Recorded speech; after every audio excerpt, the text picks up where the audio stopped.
OnePlus 9R। এই ফোনটার common problem ছিল এতদিন গ্রিন লাইন, কিন্তু এখন প্রচুর পরিমাণে ডেড হচ্ছে, চার্জে দেওয়ার পর ফোনটা চালু হচ্ছে না। তো আমাদের কাস্টমার নিয়ে আসলো, সারা রাত চার্জে ছিল, সকালে অন হচ্ছিল না।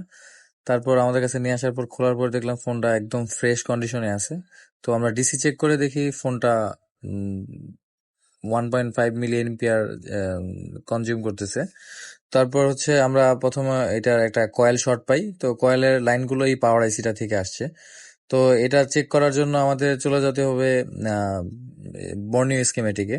তো বর্নিং স্কিমেটে যাওয়ার পরে আমরা দেখলাম যে এই কয়েলের দুইটি লাইনই পাওয়ার আইসি থেকে আসছে। তো এর জন্য আমরা প্রথমত পাওয়ার আইসিটাকে টেক অফ করলাম।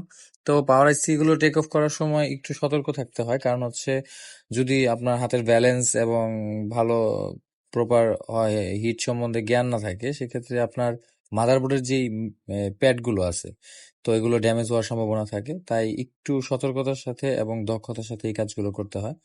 তো এখন আমরা আইসিটাকে ক্লিন করে নেব। আইসি ক্লিন করার পর আমরা প্রপারলি এটাকে রিভলভ করব। আর রিভলটা যদি পারফেক্ট হয়ে যায়, পারফেক্ট হয়ে যাওয়ার পর আমরা এইটার জিআর গুলো চেক করব। তো এখন আমরা আগে রিভলভ করে নিই।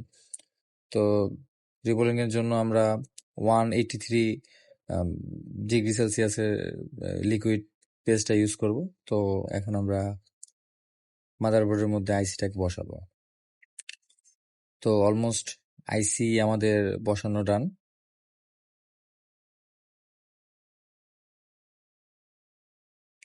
তো আইসি বসানোর পর এখন আমরা মাদারবোর্ডের জিআরটা চেক করব। জিআর নর্মাল, ওকে ডান।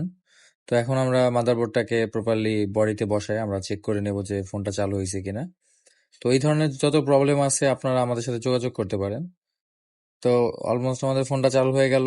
এখন আমরা দেখবো যে টাচ স্ক্রিনটা কাজ করতেছে কিনা। যদি টাচ স্ক্রিন প্রপারলি কাজ করে, আমাদের কাজটা সম্পূর্ণ। তো আপনাদের এরকম যে কোনো প্রবলেমে আমাদের সাথে যোগাযোগ করতে পারেন। ধন্যবাদ সবাইকে।